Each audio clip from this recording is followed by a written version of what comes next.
When 5 employees were murdered in 2 separate restaurants, only hours apart, we were all concerned that there was a spree killer on the loose in Central Florida.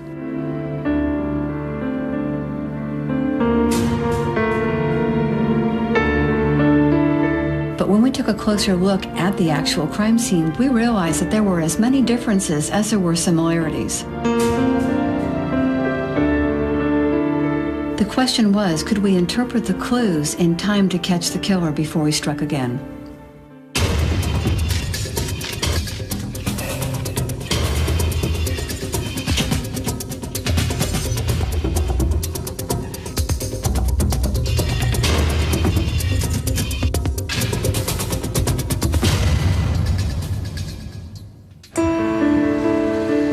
Vero Beach, Florida.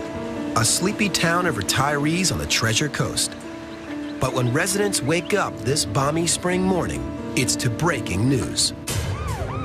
Nothing was amiss when Dan Long and his wife called Domino's Pizza at 11 p.m. Tuesday. But by midnight, he had led police to the scene of a triple shooting.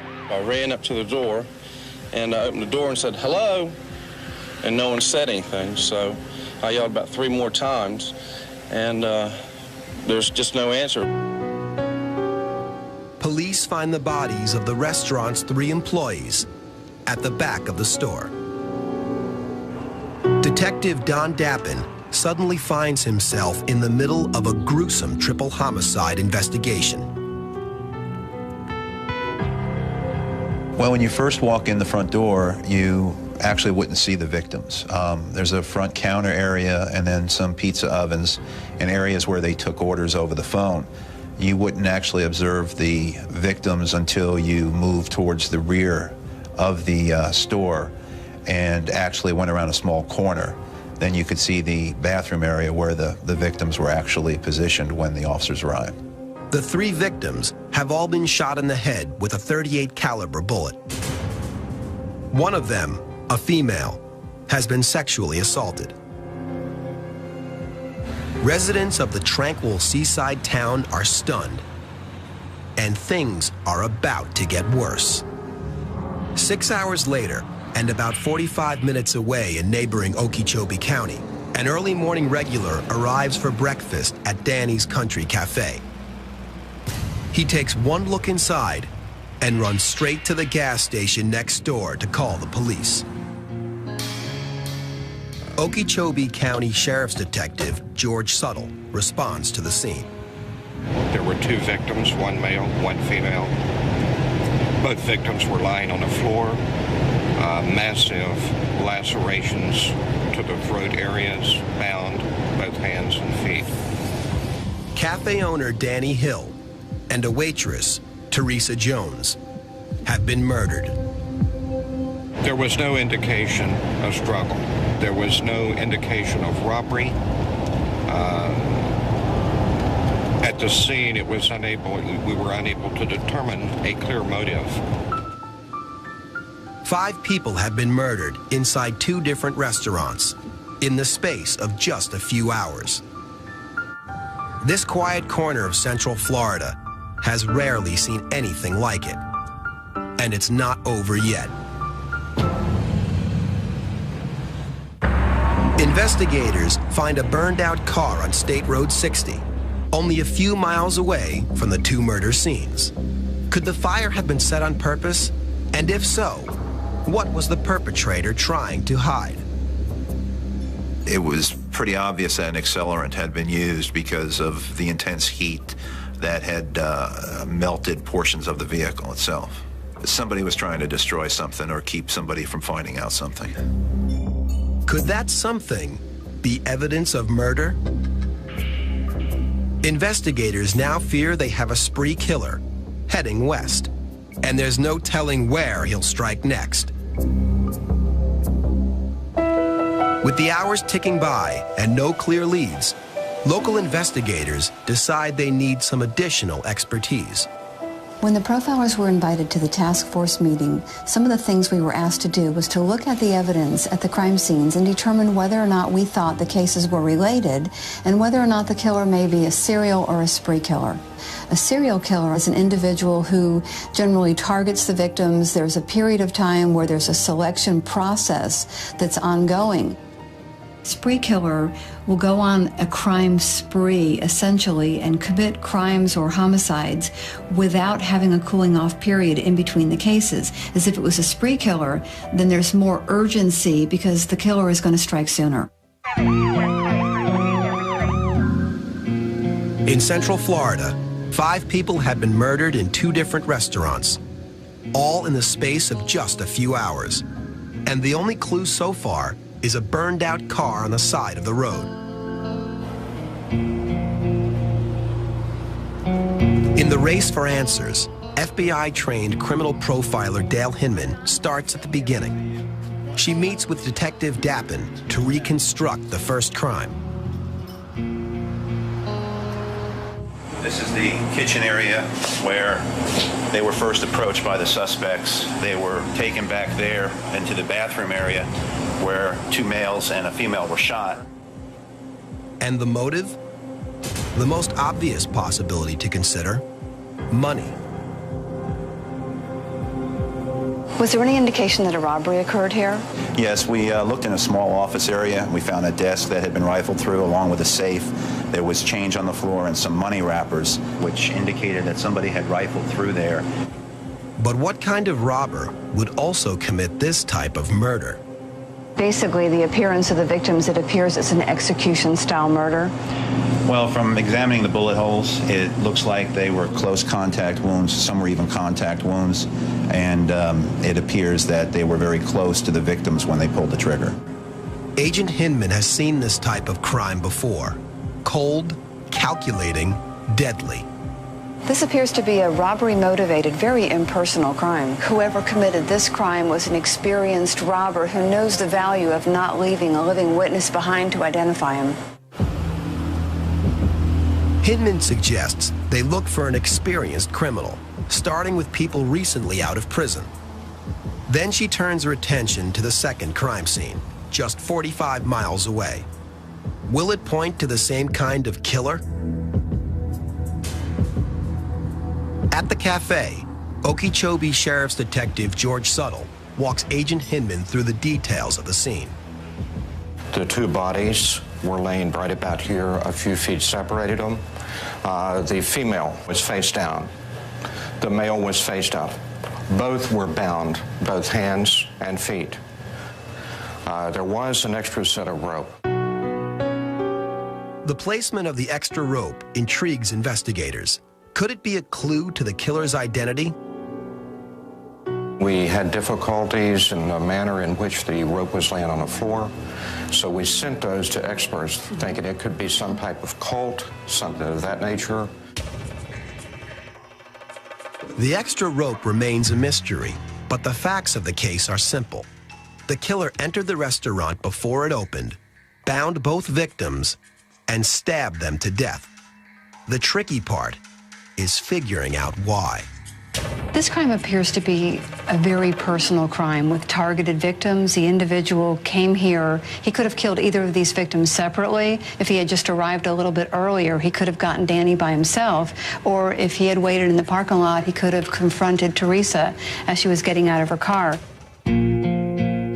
Agent Hinman believes the killer knew exactly who he was going to find here and what he wanted to do to them. This doesn't appear to be a random case where it was a robbery that the person lost control of the victims and killed them. It appears that the person targeted these victims and wanted to make sure that they were both dead when he left. To Hinman, the contrast between the 2 crimes is striking. The murders in the cafe and the murders in the pizzeria appear to be very different. In the pizzeria, the victims were shot to death, and this is a more distant type of crime. But in the cafe, the offender actually tied the victims' hands and feet and was very close to them when he stabbed them to death. This told me the 2 crime scenes were not related, and we were looking for 2 different killers. At the pizzeria investigation, detectives are pursuing every possible lead. We got our first big break from a truck driver that had apparently given 2 hitchhikers a ride on State Road 60 in the early morning hours right after our homicide had occurred. and the hitchhikers had been picked up only miles away from the site of the burned car, which police believe might have been torched by the killer on his way out of town. The truck driver told us that he thought he had smelled some gasoline on them. So that kind of put them together with the possibility of the car. We weren't positive, we weren't even really sure, but it was just too much of a coincidence to let go by without checking it out. Dappin sets off to track the mystery hitchhikers across Florida. Meanwhile, back in Okeechobee County, Agent Hinman has developed a strategy for the cafe investigation. The most confusing aspect of the cafe murders was that there was extra rope. And if this offender actually knew the victims and expected that they would be there, because we saw this as a very passionate crime and that the offender knew the victims, we wondered who the extra rope was for. Hinman believes that the third piece of rope means there was a third intended victim. So it was very important to try to determine if there was supposed to be someone else in the restaurant that day and who it would be. Coming up next, the search for a third potential victim. Will that person unlock the secret of the killer's identity? Investigators in Central Florida are now racing to find two sets of killers in two unrelated murder cases. Then, just a few days later, there is yet another homicide. Police officers discover the body of a woman near a canal, not far from both of the earlier crime scenes. Is this murder related to either of them?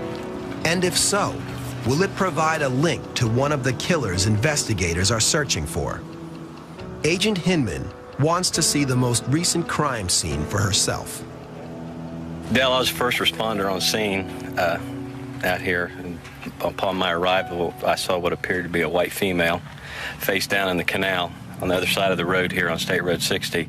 Was there evidence that she had walked to this area, or footprints or drag marks? We found tire tracks where she was brought to the scene, probably in a vehicle. There were signs on the road itself that there was a struggle of some type, and drag marks leading from where the body was found down off to the edge of the road. The circumstances appear to be very different from both the pizzeria and cafe murder cases, but Hinman knows to look deeper. What was the cause of death? The cause of death in this case, Dale, was a single gunshot wound to the head. The bullet was recovered and appears to be a .38 caliber projectile. This appeared to be an execution-style murder. This is the second time in 3 days Agent Hinman has heard those words. Your homicide appears to be much more related to the pizzeria homicide because they're both execution-style homicides with a .38 caliber projectile, even though it's not a robbery. Just the style of the homicide appears related to their case. Could the pizzeria killer also have killed the woman in the canal? A ballistics test proves it.